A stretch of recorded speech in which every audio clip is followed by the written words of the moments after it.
Kirk. So we're about to press play here on Hellboy. What are you thinking?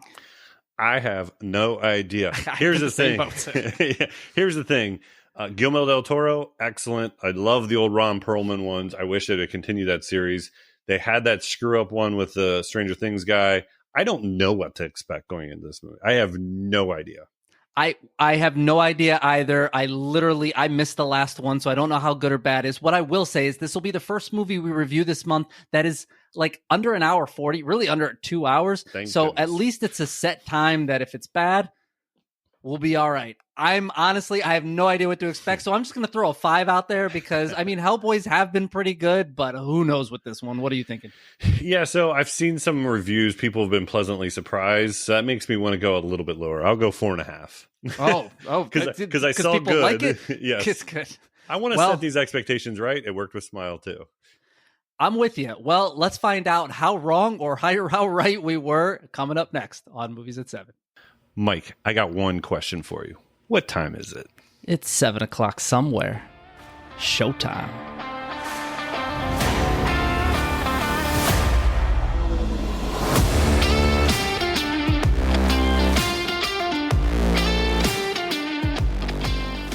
Welcome, everybody, to episode 4 of Movies at 7, the weekly podcast where we dissect, rate, and review one film. And this week, for the last week of spooky season, we're going to hell. And I guess it's been one hell of a week, right? It's been one hell of a week. It's technically not hell. I think we're somewhere in the Appalachian mountains. Like in West Virginia, I think.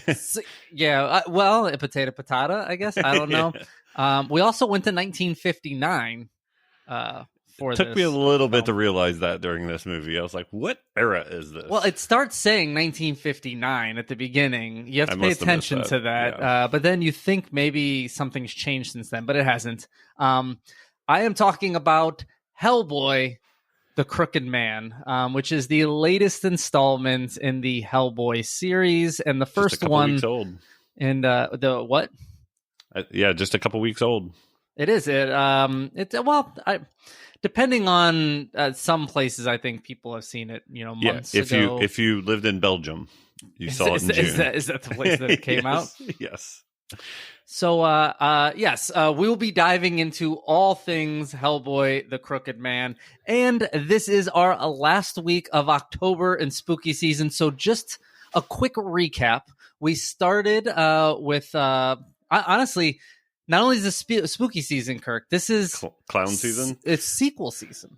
Because we started with Joker, Folie à Deux. Then we went Terrifier 3. Then we went Smile 2. And now we're on, I don't know, Hellboy 8. I don't know what this is. But there's a lot of them. There's a lot of them in there. It's the fourth one, I think? I don't know. No, it's definitely... Here. I think it's definitely at least the 5th, but I think you'll find out more in what's in the box. I'll let you know. There we go. All right. Well, if you have we're waiting to listen to any of the previous episodes because you haven't seen it, any of the movies. Well, if you've seen them, now's the perfect time to go back and listen to the old ones and see where we came. I say old; it's like 3 weeks ago is our that ancient times, the eldest one, the eldest, if you will. But no, before we can get into Hellboy, I think there's a little... It's top 7 time, and Kirk, based off of Hellboy, we didn't really come up with a lot here. So where are we going this week for the top 7? Yeah, so I had to pivot. We had a couple ideas, but I pivoted off of it a little bit. So we went with, it's coming up on Halloween this Thursday. Our top 7 go-to movies for Halloween. So these aren't our favorite horror movies. These aren't our favorite Halloween time frame movies. These are the ones we just like to maybe on Halloween day before, a couple days before, just whatever this time frame that feels like we just have to revisit every year. I like it. I never remember who goes first the previous week. You can go first, man. I feel age before beauty. I got it. So, all right. So this is a movie that I do watch not just necessarily in Halloween, but for some reason it always catches my eye during the Halloween time frame. I'm going Rob Zombie's House of a Thousand Corpses. I think it's just one of those, like, first off, it's like almost like haunted housey.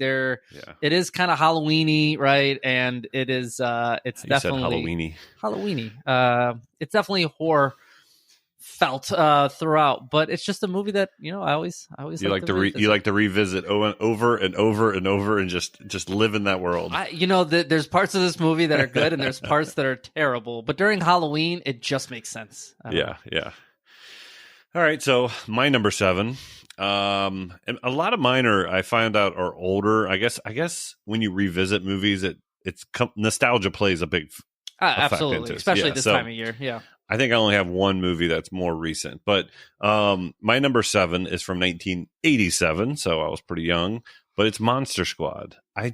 Monster Squad feels like a Halloween movie to me. You've got all the classic monsters. It's really funny. I mean, it's just a really good time. And I feel like it's something I can watch with my kids now too. So it's not overly graphic and scary, but it has some intense moments. No, but you want to know what? I do think, kind of like you said, the nostalgia of that, and it does hold up. I mean, it's very quotable. There's some really good scenes in there that you just kind of go back to. Nards. Yeah, Wolfman's got nards. But so I think I continue on here. So I'll go into my number 6. So my number 6 is from 1986. So I actually went back 1 year earlier. I promise not all of these are from the 80s, but a good portion of them are.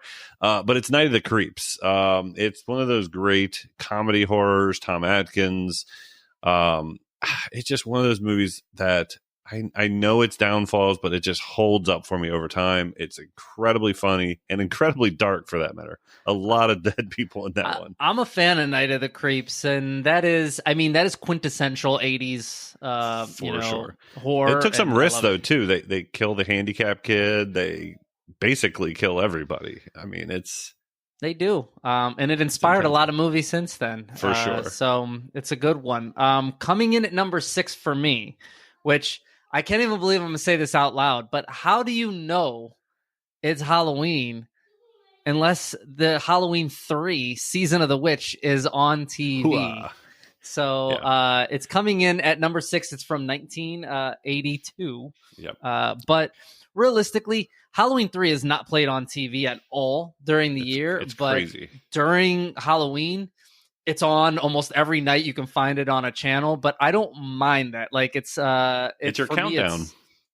Well, if you turn it on at certain times, it's telling you how many days you got left.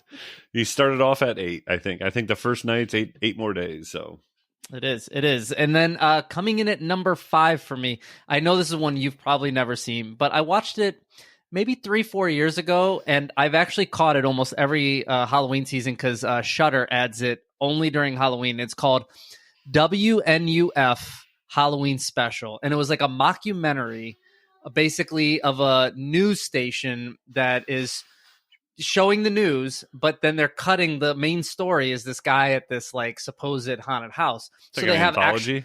No, but they do break away to like other news stories, and they have commercials, but everything's fake, and then they go back to this, and the actual story of the haunted house, it's pretty intriguing. So it's kind of worth it. So I like it. It's only like an hour and 10 minutes long or something. It's pretty quick, but it's solid, and it's great for Halloween, obviously. WNFU? WNUF. It's like UHF Halloween. With basically. Oh, okay. And that was from 2013, by the way. It's a more recent one. Yeah. What do you have coming in at number 5? Yeah, my number 5. So I keep going back further and further. I promise I'll get to some semi-recent movies. So this is from 1978. No, it's not that movie. The 1978 one everyone's thinking of. It's Dawn of the Dead. Dawn of the Dead is the quintessential zombie movie to me. I'm burnt out on zombies 100%. Yes. But I felt like Dawn of the Dead was less about zombies and more about like group dynamics. And it's how people kind of tear apart themselves from the inside or from the outside, for that matter. So I just think it's a very unique movie. It just happens to be about zombies, but the zombies are more like roadblocks than they are actual threats. The threats are society breaking down, and what do you do, and how do you get your food, and the scarcity of resources and all that. I just think it's a great movie, and it's one of those few movies that are kind of scary to me, because it's like, what do you do? Yeah, I find it interesting though that you have that shows up in your list. I don't hate it though. I love Dawn of the original. The new one is fine. It's more of an action zombie thing, which great ending. I think the original it's one of my favorite movies of all time. I like it. Yeah, so my number 4. All right, so finally I've got a newer movie. I've just recently added this one to something I watch every Halloween, but it is Halloween Kills from 2021. Like, I just feel like this movie kills. I don't know. I think it's my favorite Michael Myers appearance. It's not my favorite Halloween, but it's my favorite Michael Myers. And I just feel like the music's the best. They have some great scenes. You get a throwback to the first one. It just, I get its flaws, but for me, that movie, just over the last couple of years, I just keep revisiting it over and over and over. Every time I watch it, it gets a little better. Honestly, it's an incredible movie. Yeah. But generally during the Halloween season, you see all the different Halloweens on TV, and it reminds you how important just getting the mask right actually is. Like Halloween 4 would be one of the best Halloweens out there, but they got the mask so wrong that it drops it so far. It hurts it. It hurts really bad. It hurts it really bad. Well, coming in at number 4 for me, another found footage style movie, but Hell House LLC. It's one of my favorite found footage. Once again, I'm a big fan of not just like the Halloween, but haunted houses and the whole spooky season. And this just reminds me of it. And I think it's something every October I love to put on. Or if it's on, I just, have it in the background and I just catch certain scenes. I'm a big fan of the original one. I love the newest one that came out earlier, I think this year. Origins, yes. And then I think there's another one coming out next year, which I'm excited about. But the two in the middle, a little murky, but part 1 is where it's at. So I've seen the Origins one, the one with the clowns, right? Yep. Yeah, I think I told you to watch that one. I don't think you liked it as much, but I do think something is said of watching them all and then that one. But really, that being said, it's found footage, so it's either your cup of tea or not. So I thought for a found footage movie, it was pretty good. Yeah. Overall, I'm not a big found footage fan. Yeah, I find myself leaning and crooking my neck too often with found footage because I'm trying to look around a corner. That'll make you a crooked man. Little ties to later. See what I did there? Simone stepping in. Coming in at number 3 for me is potentially the greatest anthology of all time, and is definitely made for this season. Trick or Treat from 2007. I mean, I catch this every Halloween. I love Sam Hain, the little pumpkin boy running around. I'm still waiting for Trick or Treat Part 2. I've been promised for years. I'm going to file a lawsuit here if it's not here in the next year or two, but I love this film. All right, so my number 3 is going to be very exciting, from 2007, Trick or Treat. Is it really? Yes. I mean, come on. It's the best anthology. It is quintessential Halloween. The movie takes place on Halloween. You get multiple stories, all well developed, all good. It's all good. They're all good. There's no real downside of this movie. It's just a fun watch during Halloween. I think it's something you should revisit over and over and over again. And we both matched up at number 3 on that. That's interesting. I don't think we're going to do number 1 this time around. This will be the first time we don't get number 1, but I have a feeling I know what your number 1 is, and yes, I don't know if you do. Maybe you do. We'll find out. We'll find out. So my number 2, you've already said my number 2. I think I'm saying what you think my number 1 is, but it is Halloween 3: Season of the Witch. That's what I thought it was. So yeah. I mean, it's number 2, so it's right there. The only reason this one's not 1 is my number 1. It's on repeat all Halloween. Period. End of like it just repeats and repeats. I probably watch it 31 times during Halloween. But number 2 is definitely Halloween 3: Season of the Witch. That just feels like Halloween. I mean, they're talking about Halloween over and over and over and over But in again. the song, right, which we already discussed, but it's it's all about Halloween. Silver Shamrock, yes, Silver Shamrock. That's right. So coming in at number 2 for me is from 1978, and it is that movie that you're talking about, Halloween 1, is my number 2 film. Because anybody that's listened to anything, I'll just kind of cut to the chase. Of my number 1 is Halloween 2. I literally could have put every Halloween in here. I almost put Resurrection on here and some of these other. And the reason being is this is the only time they're ever on is during Halloween. But Halloween 2 is my favorite spooky movie of all time. It is my favorite Halloween. And Halloween 1, obviously, I mean, it's classic. So those end up being my 1 and 2. But yeah, number 1 is H2 for me, which what is your numero uno? My number 1. Yes. So Halloween's 2 and 1. I couldn't agree more. I think they're fantastic movies, but that's not the pathway I'm taking. As much as I love those Halloween movies, I've seen them so many times that they've been kind of rotated in and out of the shift. And this movie has stayed in there since 1992. This movie gets watched on the regular basis. It's Nightmare Before Christmas. Okay. I did not know you were going there. It's that movie is on repeat for the entire spooky season. It's something my kids want to watch. It's something I want to watch. It's an all-time classic. Obviously, it's not like a horror movie, but it's a repeat for all of Halloween and sometimes even through to Christmas. So the back half of the year is basically Nightmare Before Christmas because it applies to 2 holidays. So it's one of the all-time favorites. The kids absolutely love it, so it's something I can just keep it on. I was going to say, it's as the kids get older, it'll be more interesting because once my kids grew out of that, I stopped watching it, but it's still like it's an icon, right? Jack Skellington is an icon. Sally, the music is legendary. Like it's a movie that's it's classic for a reason. And it just it turns into those movies that I'm revisiting at Halloween over and over. And like you said, as my kids get older, I'm going to start introducing them to some of the better Halloween movies. The more adult version Halloween. Yes. But we got to wait a few years for that. It's good. You get it with Ernest Scared Stupid next. That'll be I haven't watched that one yet. Then a little Hubie Halloween. I did watch that one a couple years ago. That was terrible. It's all right. It's but that is our top 7 Halloween time of year watchings that we our revisits that we always catch. But now it's time to dive into a little Hellboy main feature action.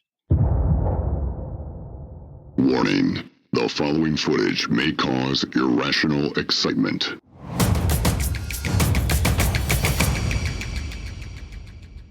Welcome back, and like we just discussed, to end spooky season, we decided to look at the brand new Hellboy, The Crooked Man, that just came out, hit it, video on demand everywhere, if you will. So we were going to get into it, but Kirk, I got a question for you before we do that. What's in the box? So tearing open that box and looking at the back for Hellboy. So it's Hellboy the Crooked Man is a 2024 American superhero horror film based on Dark Horse Comics character, Hellboy, created by Mike Mignola. Produced by Millennium Media, Dark Horse Entertainment, New Boyega Film Studios, Campbell Corbin Films. It's all these studios came together. It's a second reboot of the Hellboy film series and is the 4th live-action entry into the franchise. It was directed by Brian Taylor from a script written by Magnolia and Christopher Golden, adapting the Crooked Man limited series written by Magnolia. Filming began March 2023 in Bulgaria and was completed in May. Hellboy, the Crooked Man, was released in Belgium on June 20th, 2024, and then released direct-to-video on demand in the United States by, have you ever heard of this? Catch Up Entertainment. Yeah, like Catch Up, on October 8th, 2024. So it's only been out in the United States a few weeks. It's 99 minutes long. The budget, okay, sit back in your chair for this one. The budget of this movie was $20 million. Wow. Okay. Yeah. The box office, now to be fair, the box office, it only released in Belgium, so it's not going to be impressive, but it's $1.5 million. It's been direct to VOD here in the United States, so there's not a whole lot of money. It doesn't give us the box office. Box office is only theater, so no real box office, but $20 million budget kind of put me back in my chair a little bit on that one. Okay. I thought it was going to be a little bit less than that. Yeah. Just a skosh less. just a tad bit. Okay. Oh, I didn't know you had. That was it. All right. So that's it. It's good to know. I guess I was taken back as well by 20 million as the budget. To give you reference, Terrifier 3 was 2.5 million. Yes, and just broke 50 million at the box office. But all right. Well, with movies at 7, we use a 0 to 10 rating scale, with 0 obviously being the worst you can do, all the way up to 10, which is a masterpiece. And we rate amongst 5 categories. At the end, we mash that together and give us one final score that we're going to do for the movie. But as we always kick it off, category number 1, story beats. Kirk, what does that even mean? Yeah, story beats is going to be the glue that holds it all together, right? The story, your concepts, the 3 different acts in the movie, just the writing, the flow of the characters, all that, just how the story flows through it and how we liked it. That's going to be our story beats. And I'm gonna jump right in on this one. I mean, go for it. I was kind of passionate about this one. I was kind of surprised because this felt like a movie that they wrote a movie, they kind of liked it, and they're like, well, we need to press an IP into it, and they put Hellboy into it instead of some random superhero so they can get it made. I thought that was going to be the story in my talk track until I did What's in the Box and found out this is actually a comic book series for Hellboy. So this is a limited story from Hellboy. So this is meant to be for a Hellboy. It didn't click for me. It didn't feel right. I had that idea that this was probably one of the stories from the comic books. Yeah. I just don't understand who looked at this story and said, all right, let's run with it. I guess my biggest thing is I feel like we start in the middle of a story.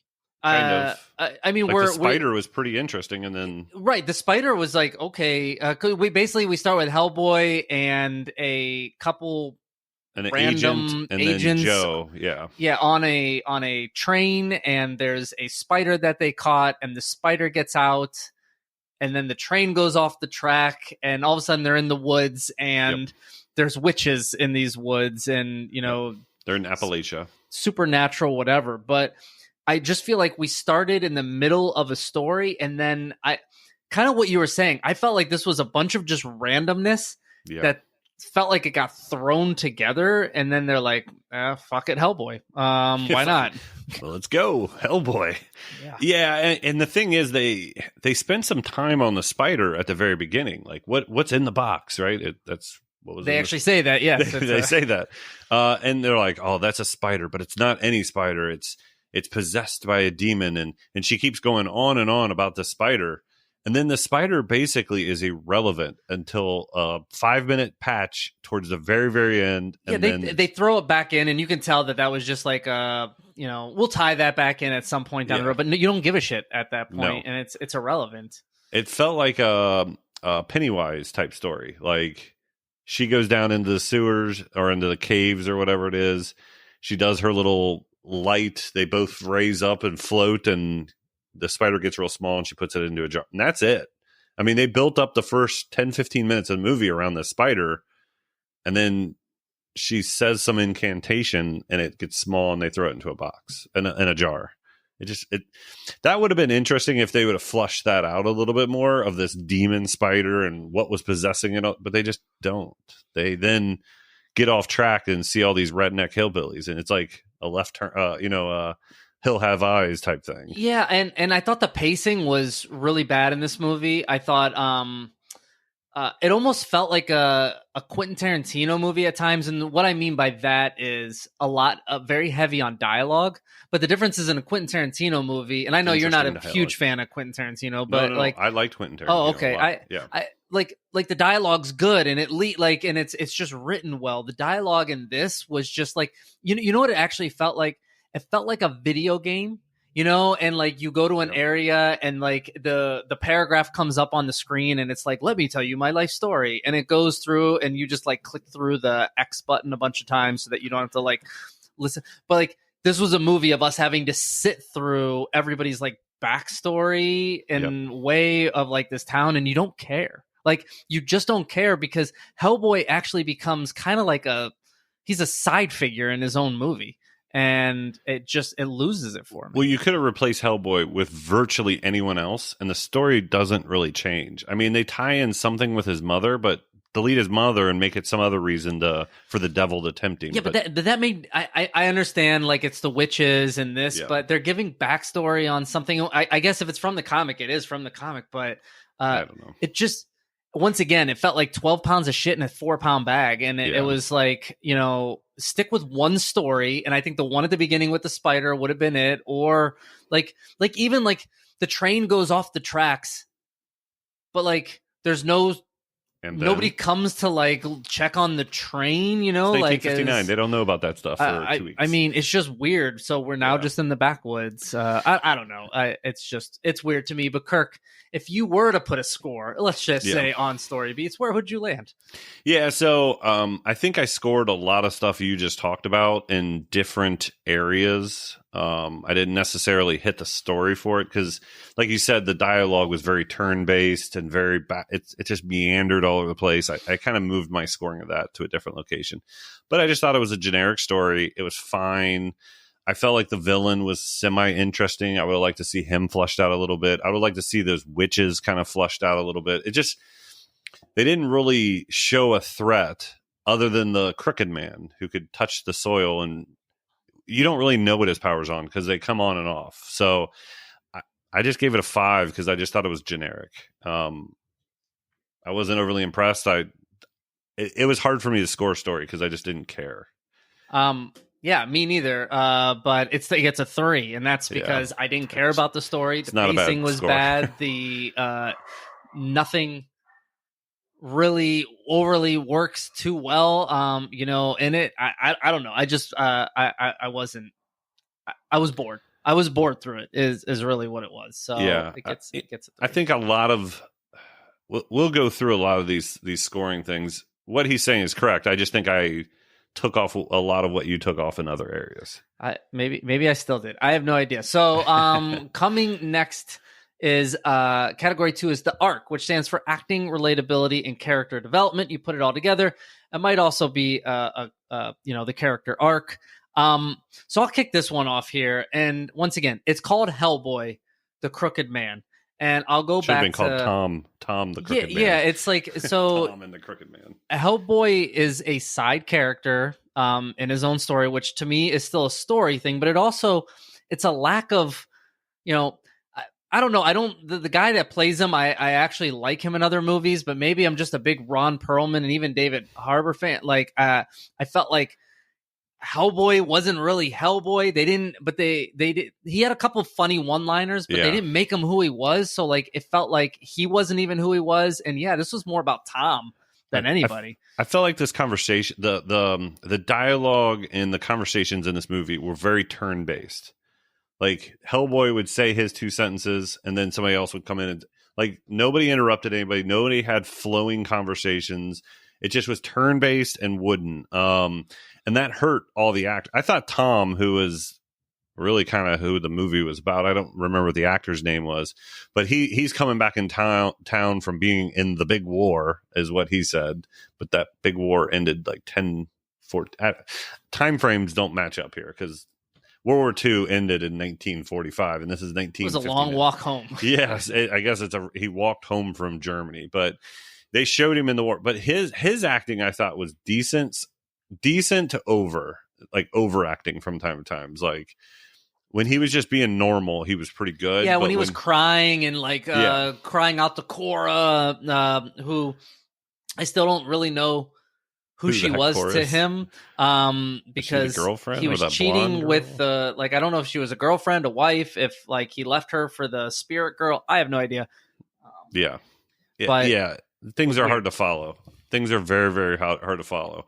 But the acting, I didn't think the Hellboy was very good. I don't think anyone in this was very good. I don't think Joe, I think is her name, Joe or something, like the Asian lady. She was just very wooden. It just everybody. It felt like everybody had teleprompters and were walking around with it, just reading off their lines. Well, yeah, the support characters were not very supportive, and they're not really supporting Hellboy, who you came to see, because he's almost a support character. He's a support character. Yeah. I mean, the person who tried to steal this movie was the butler from Fresh Prince. I was going to say, I was just about to go there. Jeffrey is what I wanted to call him.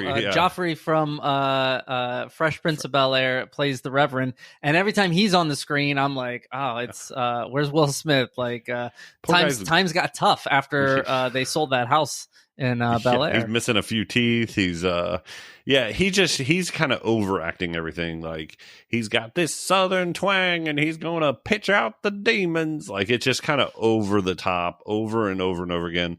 And then his character just kind of disappears. Did you notice that? Like, he gets like picked out by birds, but then he somehow helps her out of the well. Once again, everything is so murky in this movie. Yeah. And the last thing I'll say is, it didn't feel like there was chemistry amongst characters.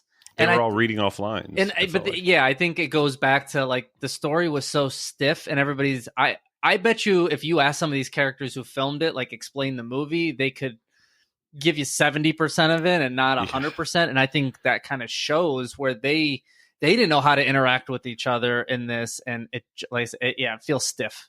I don't know if any of the characters know that the train crashed, because that was all CGI. They never talk about it again. They just, don't wander off too far. These are devil woods. You know what I mean? It's like, oh, you just survived a train crash. Like, take a moment. Like the train went literally off the side of like a cliff. You rolled down a hill with a giant spider. You survived all this. Lost a giant the spider, demon spider, and your guys are like, all right, let's the woods are calling me. Let's go. Can we use your phone? Yeah. We don't have one of them color TVs and telephones. Yeah. I do like the line where Hellboy says to Joe, he goes, I think I might be more welcomed around here than you. Definitely during that time frame. But so getting scoring. So I'll do this one. I'm back to back with this number. I'm a 3 here. Like I said, the relatability is not high. The character development is not great. And the acting is stiff. That's kind of where I am. Where do you land here? Yeah, I'm a 3 as well. And to be fair, we're probably both being generous on both of these scores. Yes. You watch a movie and you want more, and so when it doesn't give you that more, you kind of score it down, and then you go to a movie you have no expectations on, and it really comes in low. It's like, oh, you kind of feel you don't want to kick the dog. You know what I mean? You don't want to kick it while it's down. Yeah, but I mean, they made this movie, and the $20 million budget actually makes it way easier to kick this movie because they put some budget behind this. I didn't know the budget when I scored this thing. So, let's see if they spent the budget here. Because that's generally where it goes. Visual appeal is category 3, and what's that, Kurt? Yeah, so visual appeal is going to be your effects, obviously the visual, cinematography, gore, the CGI, your practical, the outfits, the dress, the prosthetics, just anything that you see on the screen. How does it look? Does it work? Does it tonally work? All that type of stuff. So my first impression of this movie when it comes to visuals is if you told me that this was a YouTube fan film, I'd believe you. Yeah. I'd be like, they did a pretty good job. These kids put together a YouTube fan film, and they did a pretty good job, is what I thought. The CGI was terrible. The Hellboy looked like he was in a plastic suit. Very plastic. Well, he turned his neck once, and like a ripple, like I thought he might have been in a wooden suit for a second. Yeah, it could have been. I thought the Crooked Man's costume or his prosthetics looked okay, but you constantly got a blur effect anytime he was on the screen to kind of blur it. They were trying to hide its deficiencies. Yeah, but you know what the Crooked Man looked like though? If Leprechaun aged about 50 years, 40 years, like And about that's 2 feet. it felt like Leprechaun. Like they literally stole Leprechaun, got rid of the hat, and now he's the Crooked Man. Yeah, it's not Warwick Davis. It's somebody a little bit taller, and they just and he kind of acted that way too. No, I if he would have said, "Where's me Lucky Charms?" at any point in time, like, fuck, I fucking knew it. This could have been a crossover, Hellboy meets Leprechaun, and we could have had a better story here, with the same characters. Yeah, I knew I was in for one. The snake, the spider jumping out of the box, I didn't think looked terrible. I mean, it wasn't great, but I knew this didn't have a lot of money behind it right when it started.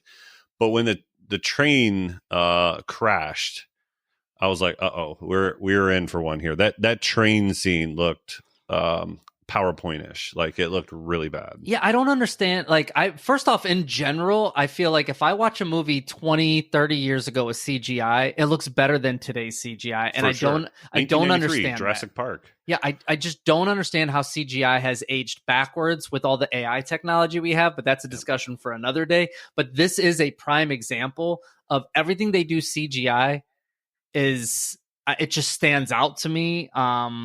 I thought there was one, like the raccoon going into. That was pretty cool. Cora has once again, she is Tom's love interest at some point. Once again, it's very murky. When they were like kids. But I don't understand. They go in and there's just like a bag of not a bag, but like a flesh body just laying on the bed, the skin. And the raccoon comes out, which once again, they don't really explain that shit either. And it's the raccoon, CGI, really bad looking CGI raccoon though. The raccoon goes into the body, and I thought that actually looked kind of cool as she was coming back to life and the bones were snapping back into place. I thought that actually might be the most visually appealing. That was $19 million probably. But once again, I don't understand. I know Tom is played by one of the guys from Yellowstone, so maybe they had to throw him $4 million or $5 million. I have no idea, but that's the only redeeming quality was that raccoon in the body scene. But once again, I'm also I might be at a point where I'm comparing it to the rest of the movie, and I'm just going, well, at least this looks somewhat decent. Yeah, and a couple of my notes in here was like, especially after I found out the $20 million budget, I was like, Terrifier 3 did what it did with $2.5 million. And it wasn't perfect visually, but they were able to hide it in the right places, and they spin it. You could tell they had a talented effects person. I think Damien Leone does all the effects for Terrifier 3. And you could tell he's very, very talented. In this movie, you could tell they didn't have anyone very talented, so they just tried to hide it more. There was a lot of blur effect. There was a lot of jumpy camera. And there's a lot of things you just didn't see either through darkness or somebody would come up behind him and it would be like a quick action that would happen. You wouldn't see the thing. A lot of fade. It's one of my biggest pet peeves in a scene. And they do it in every scene of this movie. To get to the next scene, it just fades to black. And then it comes back and it's already like dark. So then it just fades and it's almost like you're falling asleep and waking back up going, where are we at in the movie? Oh, let me fall asleep again. Oh, where are we? It's like they fell in love with a PowerPoint transition and just used it through the entire presentation. It's just like fade left, fade left, fade left. I didn't understand why they kept fading it out. Like we ran out of transitions and they were like Microsoft Excel, let's Microsoft PowerPoint, fade in, fade out, fade in. And the thing is, what they did is, to your story point, they went around, filmed a bunch of scenes, and then they tried to piece them together.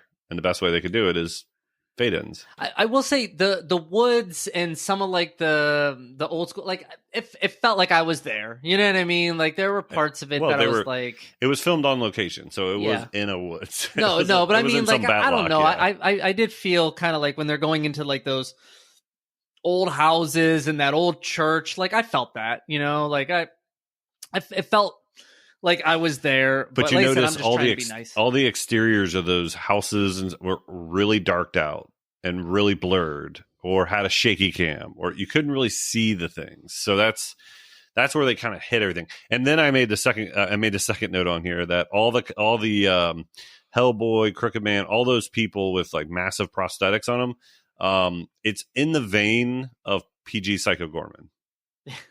which is making fun of itself. PG Psycho Gorman is self-aware. This was not. This is trying to make it scary. Yeah, it did look like a bad Power Rangers movie at times. So where do you come in on the visual appeal score?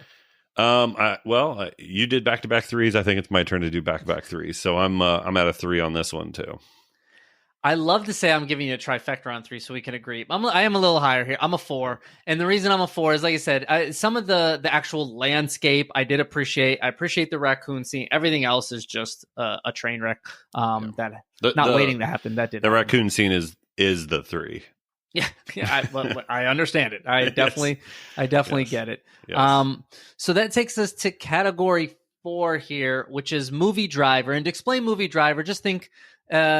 if you go to an action movie, it's did the action, the fighting, all of that live up to the hype, right? If you go to a horror movie where the kills, the scariness, like creepy, what is that? So, Kirk, what are the drivers for this one? Yeah, this one I've got as a supernatural, superhero, horror film. I think those are all the topics they were trying to hit in this movie. We should have done super horror. Super we could have been supernatural, superhero, super horror, super film. This is me here. I definitely did not see any of the horror of this movie. I understand where the zombies thing. It felt like they were a Sam Raimi fan of Evil Dead, and then was like, I could do that. And like I said, if this was a fan film of like an Evil Dead, then I'd go, okay, I appreciate some of the stuff they did, not with that budget. And then the hero, once again, it's Hellboy. You can't make a Superman movie, but Superman's the side character. Like, you can't make a Batman, and Batman's the side character. Replace Hellboy with big strongman Bob, like whoever it may be, just some guy that is Arnold Schwarzenegger.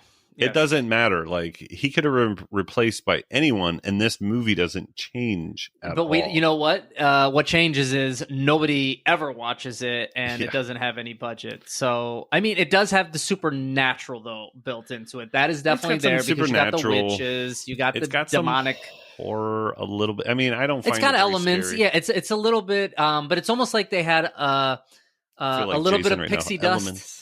Yeah, but they got a little bit of pixie dust, and they said, let's sprinkle a little over here, sprinkle a little over here, and whatever, versus having a bag of it and saying, we're going to dump this shit, Yeah, it's like this, the Crooked Man at one point can raise the dead, and then the zombies attack the church, and then he doesn't have that power anymore, or can't find any more dead bodies, and the zombies just kind of stop. But we also have this girl that's like out around, you know what I mean? That's like obviously been stalking Tom since he was a kid. Yeah, but she turns out to be an old lady once the Crooked Man is no longer crooked. I don't know. It's just a weird one. Supernatural, I guess, because you got Hellboy and a weird spider and witches. Superhero, Hellboy's side character. Horror, there's nothing scary. There's just zombies and witches in it, and it is a film. So I guess it got that right. So I don't think film is the driver that we were going for. Okay. I mean, it was barely a film. So I mean, I made the joke last week that this is our first movie under 2 hours, but thank heavens it was under 2 hours, because I can't imagine hour and 39 minutes was already. Fan fiction movie because if you non-monetize movies, you can make your own movie on YouTube. Like this one guy made a Star Wars movie. You can do whatever you want. And this had about 35 minutes, and a fan made this. I would have thought this is pretty solid. At about 35, you could have easily wrapped the story up in 35 minutes, but I thought it would have been pretty good. But this was a $20 million film. Yeah, for movie driver, I'm a 3. Like I said, we have 3 different ones across the board, and I think you could loosely sprinkle maybe 1 into each category, which gives me the 3 out of 10 that I come in here. But that's just where I stand. Where are you here? Yeah, triple threes. Like I'm another 3 on this. It's a 3. But how do you really feel? Yeah. Well, that takes us to, our final category, which is a lasting impression. And Kirk, this will go great, I'm sure. What is lasting impression? So lasting impression is really two main drivers here. So first, it's right when the movie turns off or right when you leave out of the theater. What was your reaction to it? That initial reaction. Things kind of either sour or get better, but this is that initial reaction when you first watch it.